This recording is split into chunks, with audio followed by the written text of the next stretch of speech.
Alors Stanislas Calmel, tout va bien aux vitrines de Saumur? Bah écoutez, oui, plutôt, tout va bien. On a de plus en plus d'adhérents sur les vitrines de Saumur, donc ça c'est quand même une bonne chose. On essaie d'organiser un maximum d'activités par rapport au budget que l'on a.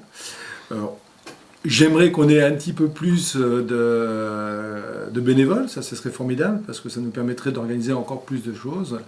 Mais je désespère pas, j'espère que... Alors vous êtes combien d'adhérents pour l'instant? On est entre 110 et 110 adhérents, peut-être entre 110 et 120, je ne sais pas exactement parce qu'en fait ça augmente fréquemment. Vous avez notamment mis en place un partenariat avec l'équitation. Ah oui, avec le comité caisse. Alors ça c'est formidable. Je dois dire que ça a été pour une des meilleures choses qu'on ait fait cette année. On va remettre d'ailleurs une coupe au concours complet international, donc la coupe des vitrines de Saumur.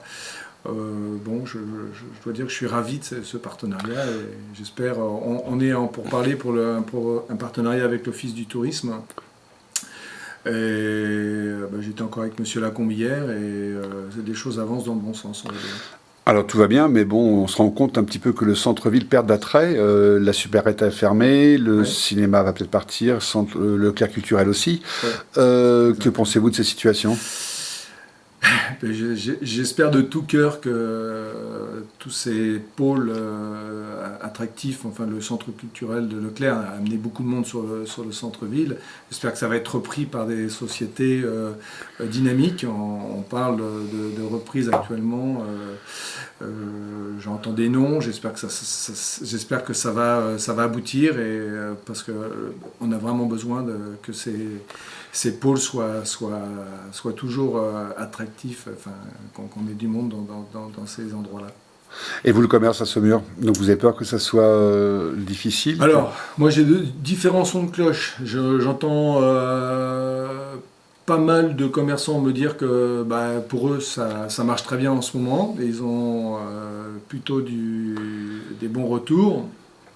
Alors le temps pour ce qui est le commerce de vêtements, c'est un petit peu compliqué parce qu'ils sont sur une collection d'été et il pleut tout le temps, donc ça c'est pas formidable. Donc eux ils n'ont pas forcément des échos favorables. J'entends plutôt des sons de cloche favorables. Bon, il y a toujours des sons de cloche favorables, mais ça a toujours été de toute façon. Et puis dans le commerce, il y a des gens qui...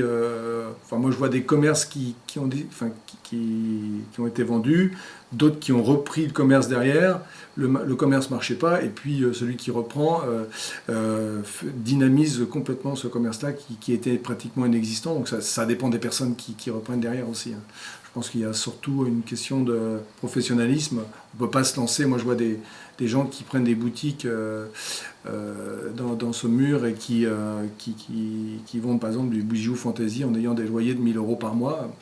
J'ai du mal à croire que ça puisse vivre longtemps, mais bon, ça c'est chacun fait ce qu'il veut.